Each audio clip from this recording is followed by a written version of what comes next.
Olá, seja bem-vindo a mais um vídeo desse canal. No vídeo de hoje, eu quero falar com você sobre como montar um planejamento e controle de material. Deixa eu só ajustar aqui. Acho que aqui vai ficar legal. E para falar sobre isso, eu queria utilizar este livro aqui do Welsh. Estou aqui dando uma abrasileirada no nome do autor. E esse livro fala especialmente sobre orçamento empresarial. O Welch aqui nesse livro ele vai tratar num aspecto referente a grandes projetos, especialmente a projetos que envolvem fábricas. Esse é a linha que ele vai tratando em cada um dos capítulos. Mas aqui, neste vídeo, eu quero trazer uma maneira onde você pode utilizar para um projeto de pequeno porte, para um projeto de médio porte. E para falar melhor sobre isso, eu quero aqui fazer algumas pontuações para tratar melhor sobre a questão de um planejamento e controle de material. Vou pegar aqui esta folhinha, que o primeiro ponto que eu quero tratar aqui com você antes de adentrar, né, na montagem ou melhor, de adentrar aqui do que o Welch vai falar sobre planejamento e controle de material, é de entender o que é basicamente o planejamento, porque aqui a gente tem dois, dois conceitos. O primeiro é o planejamento e o segundo é o do controle. Então, o que seria o planejamento? Só escrevendo aqui para ficar um pouco melhor a explicação. Eu espero que você consiga ver aí na imagem. Falando simploriamente, o planejamento é uma declaração de intenções.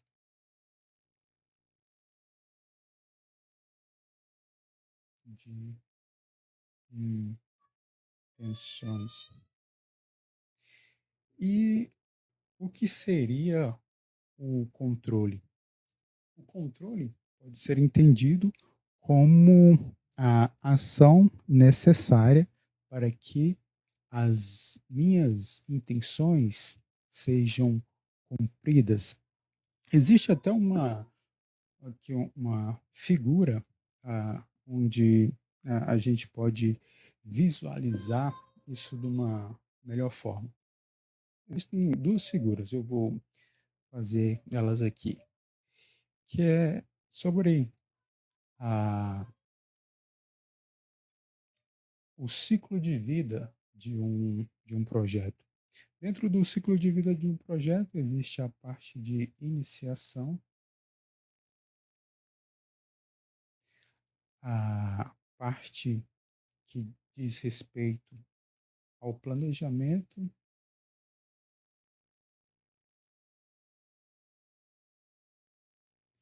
a parte que diz respeito à execução e a parte que diz respeito ao encerramento do projeto.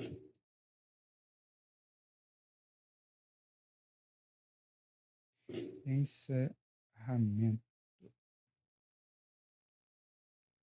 E tudo isso está, posso dizer assim, protegido ou coberto por um controle, ou deve estar protegido por um controle. Existe uma figura mais, posso dizer assim, graficamente falando, sobre a questão do ciclo de vida do planejamento, mas aqui eu não vou me ater a esse detalhe de ficar desenhando ela. Mas eu queria só deixar pontuado esses dois pontos aqui iniciais sobre a questão do conceito do planejamento e do controle para que a gente possa entender um pouco melhor aquilo que o Welsh vai falar aqui no capítulo 6 sobre planejamento e controle da utilização de compras de matéria-prima, ou seja, sobre planejamento e controle de material dentro de um projeto. Então, a primeira ponto que a gente, que eu e você devemos nos questionar a respeito de como é que se monta um planejamento e controle de material é de entender o que é preciso para que isso aconteça. E o Welsh aqui, nesse capítulo, ele vai dizer basicamente o seguinte. Eu vou ler aqui para você. Um programa orçamentário amplo compreende um sistema de planejamento e controle dos diversos aspectos dos materiais usados no processo de fabricação. Neste caso, encontramos um outro problema de equilíbrio ótimo, semelhante ao que discutimos no capítulo anterior. Aqui, o equilíbrio a ser planejado e controlado entre as exigências de matérias-primas da fábrica, os níveis dos estoques de matérias-primas e as compras de matérias-primas. Dito de outra maneira, o que seria preciso para se montar um planejamento e controle de material? Três coisas são necessárias. A primeira diz respeito à especificidade. Especificidade. Todo planejamento, todo projeto, quando ele vai ser realizado, ele é especificado em relação a alguma coisa. Ele não é genérico. Ele tem sempre uma especificidade, algo ali que tem que ser palpável, algo que de fato possa ser controlado. Então, o primeiro aspecto para que exista um planejamento e controle de matéria-prima é que se exista uma especificidade, que algo seja específico. E o segundo ponto, ou melhor, o segundo aspecto que o Welsh vai falar é sobre os níveis dos estoques de matérias-primas. Eu até anotei aqui, e esses níveis de estoque a gente pode entender da seguinte forma, como um valor que tem que ser mensurado. E aqui o valor tanto pode ser monetário como não, ou pode ser referente a uma área ou a uma quantidade específica de uma determinada matéria-prima. Então, esse é o segundo aspecto que é preciso para se fazer esta montagem. E o terceiro aspecto que aqui o Welsh fala é o que diz respeito às compras de matérias-primas, e o que pode ser entendido como aquisição. Aquisição. E aqui eu lembro de um projeto que eu estava acompanhando há alguns dias atrás. Na verdade, foi entre dezembro e janeiro. Dezembro do ano passado e janeiro deste ano. E o projeto era de uma reforma de um telhado termoacústico. E dentro desse projeto, esses três aspectos, eles estavam ali presentes. A especificidade do projeto dizia respeito a as telhas termoacústicas que deveriam ser utilizadas lá para se fazer a troca do telhado, a reforma daquele telhado. E o valor, como eu falei anteriormente, ele pode ter o aspecto monetário e o aspecto não monetário. E nesse projeto em específico, ele dizia respeito à área que seria executado lá a reforma desse projeto. E a aquisição, a gente pode entender como uma ação que é necessária para que, de fato, a especificidade e valor possam ser executados, para que elas possam fluir. É necessário que haja uma ação.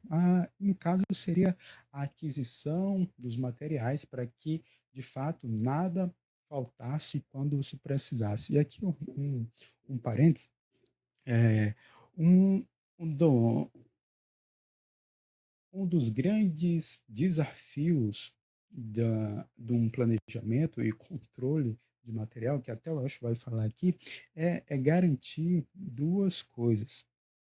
A primeira é que se tenha materiais.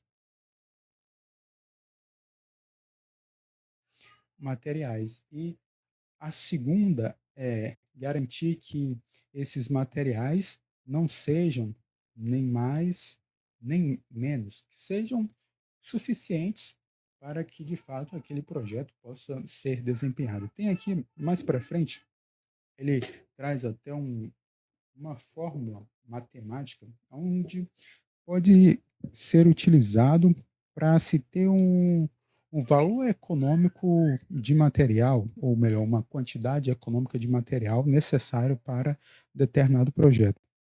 Vou aqui ler para você. Ele vai dizer o seguinte: assim como as políticas de estoque de produtos acabados, as políticas de estoque de matérias-primas destinam-se a minimizar a soma de duas categorias de custos: custos de manutenção. Deixa eu só organizar aqui esse microfone aqui, ele fica caindo. Aqui só fica bom para você. Essa parte aqui eu não vou editar, não, vai ficar assim mesmo. Então, continuando. Ah, estoques de matérias-primas destinam-se a minimizar a soma de duas categorias de custos: custos de manutenção de estoques excessivos e custos de manutenção de estoques insuficientes. Esse é um dos problemas com o planejamento e o controle de material.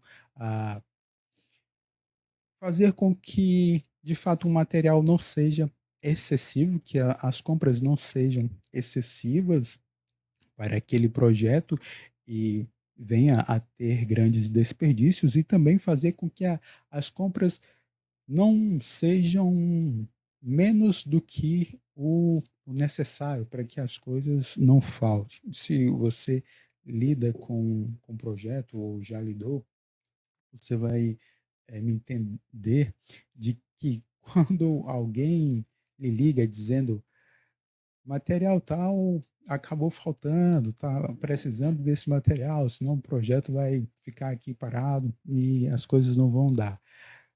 Você vai de concordar comigo que quando essa notícia chega a, aos ouvidos, gera meio que ali um embrulho no estômago, porque o que a princípio a gente pensava que seria suficiente acabou não sendo suficiente.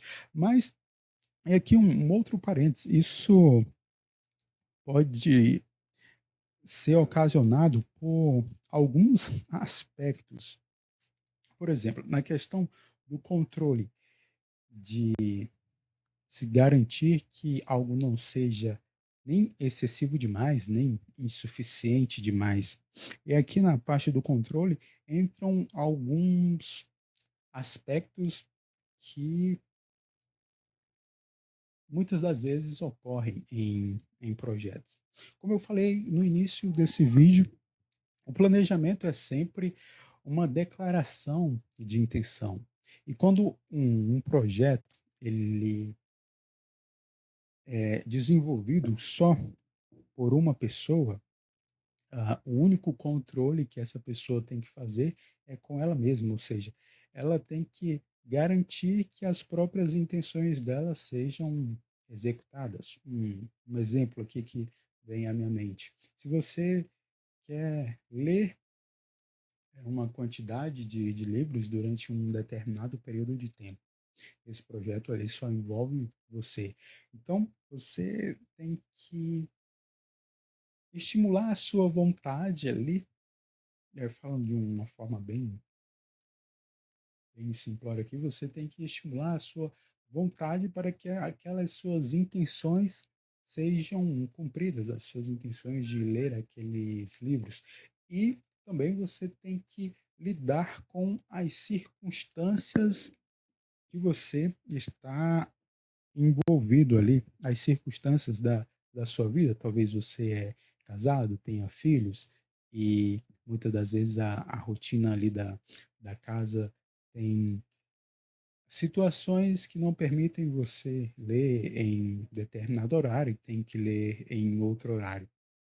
E quando um projeto envolve mais de uma pessoa, e a declaração das intenções do projeto é sua, você tem que encontrar um meio de que as outras pessoas que estão envolvidas naquele projeto sigam as declarações de intenções que você preparou. E é por isso que muitas das vezes, ou na maioria das vezes, ocorre a remuneração das outras pessoas para que elas possam fazer aquelas intenções que pessoa A determinou, que você declarou.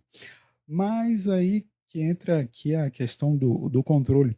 Muitas das vezes, eh, em projetos, o aspecto monetário não é suficiente, ou só ele não faz com que exista um controle ali das declarações de intenções. Tanto é que em projetos os materiais acabam sendo furtados ou não acabam tendo ali o controle de entrada e saída dos materiais. Então, é necessário algo a mais, além do que só uma remuneração em dinheiro para que se de fato ocorra o controle dos materiais dentro de um projeto. Fecha parênteses, então vamos voltar aqui para a, a leitura do que o Welch vai falar sobre o lote econômico. Então, continuando. Referências às discussões sobre estoques no capítulo anterior indicarão que alguns dos custos que influenciam a determinação de políticas não são refletidos diretamente nos registros contábeis. Por exemplo, os juros do capital investido em estoques de matérias-primas normalmente devem ser medidos em separados, entretanto, representam um custo real. A política de estoques da administração deve ser específica de maneira a permitir uma determinação realista de níveis padrão de estoques. Os dois fatores básicos são quanto comprar de cada vez, lote econômico de compra, e quando comprar. E aqui ele traz a fórmula do lote econômico de compra, que ele chama de leque. O leque é igual a raiz de 2Q é sobre CP. E o que é que vem ser cada uma dessas, dessas siglas? Q diz respeito à quantidade consumida por ano. diz respeito ao custo médio anual de preparação de uma encomenda. E o C diz respeito ao custo de estocagem por unidade. Armazenagem, seguro, retorno sobre o investimento, estoque, etc. E o P diz respeito ao preço unitário de compra. E aí vem a pergunta: como é que ele chega a esse leque? Como é que ele vai chegar à quantidade consumida por ano? Como é que ele define um custo médio anual de preparação de uma encomenda? E aí que entra o segundo ponto que eu quero tratar aqui com você nesse vídeo. O primeiro, que diz respeito ao que era necessário para se montar um planejamento e controle da utilização de compras. E são, como eu falei, são três fatores: especificidade, valor e aquisição. E como é que se assegura que, de fato, esses três aspectos possam acontecer e mais para frente a gente tenha um entendimento de um valor econômico ali para que não ocorra excesso nem insuficiência. E é o que o Welch vai falar aqui na sequência. Ele vai dizer assim: para assegurar a disponibilidade de matérias nas quantidades necessárias e no momento desejado, e para projetar os custos desses materiais, é essencial que o plano anual de resultado contenha orçamentos detalhados especificando a quantidade e os custos dos materiais exigidos e um orçamento de compra de matérias-primas. Basicamente, seriam três outras coisas que precisariam ser feitas para que assegurassem que o planejamento e o controle de material possa acontecer. Quais são essas outras três coisas? A primeira é quantificar.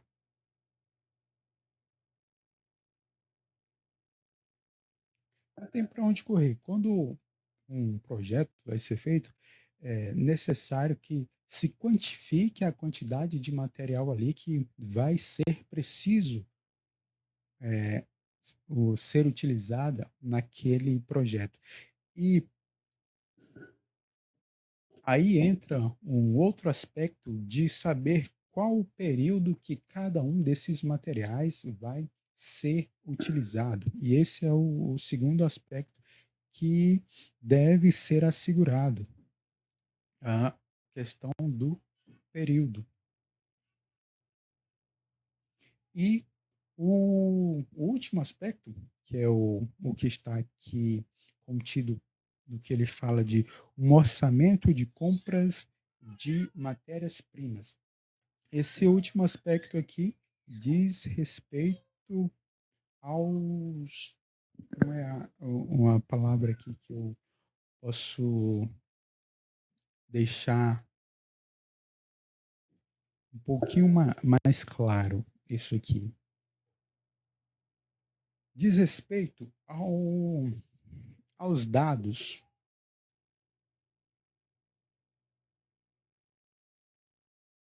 Na verdade, aos dados não, diz respeito aos custos.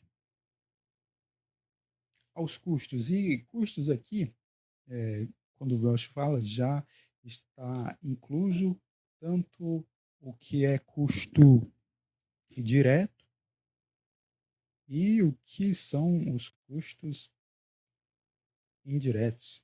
Os diretos é o que estão diretamente relacionados àquele projeto. Por exemplo, se é um projeto de uma construção civil, os custos com cimento, com areia, tijolo, são custos diretamente relacionados àquele projeto.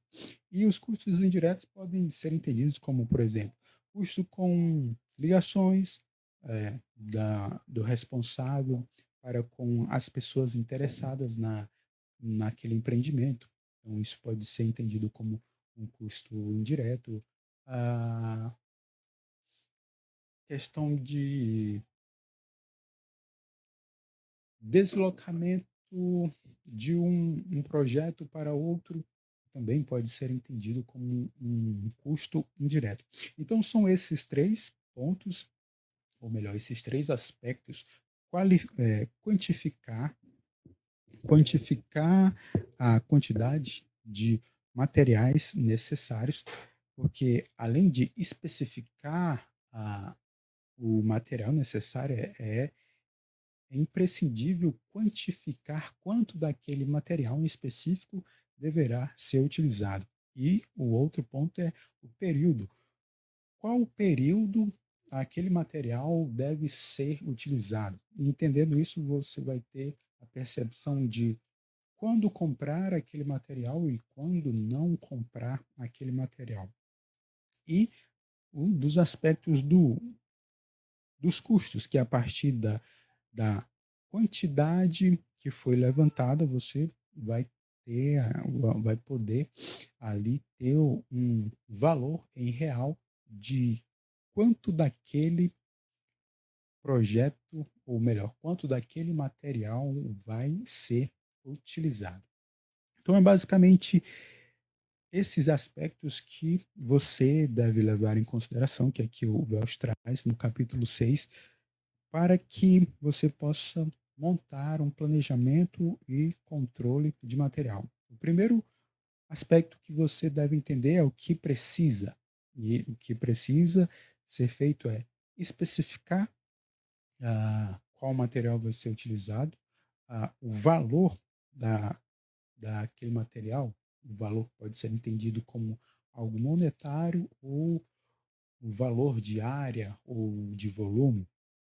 E a aquisição, a ação que você tem que fazer para que aqueles materiais estejam disponíveis naquele projeto. E entender que, a depender do material, a sua aquisição vai sofrer influências de impostos por serem entregues no local do projeto ou não. E o segundo ponto é o que você faz para assegurar que aquele planejamento e controle de material possa de fato ocorrer. É quantificar a quantidade de materiais e garantindo o controle daquela quantificação de materiais, você determina, aí é o segundo aspecto, que é você determina o período que cada um daqueles materiais vai ser utilizado e levando sempre em consideração um terceiro aspecto, que é o dos custos. Os custos que cada um desses materiais eles terão. Então, basicamente era isso que eu queria trazer aqui nesse vídeo para você. E deixar aqui só um lembrete: no dia 23 de maio, vou estar realizando um workshop de orçamentos para projetos privados. Se você tiver interesse, as inscrições vão abrir no dia 9 de maio. E para que você não perca nenhuma informação, tem um grupo do WhatsApp, que eu vou deixar o link aqui na descrição desse vídeo, e você pode estar clicando nele e entrando no grupo para ter as informações e ter o link da inscrição quando as inscrições abrirem. Eu desejo a você um grande abraço e até o próximo vídeo.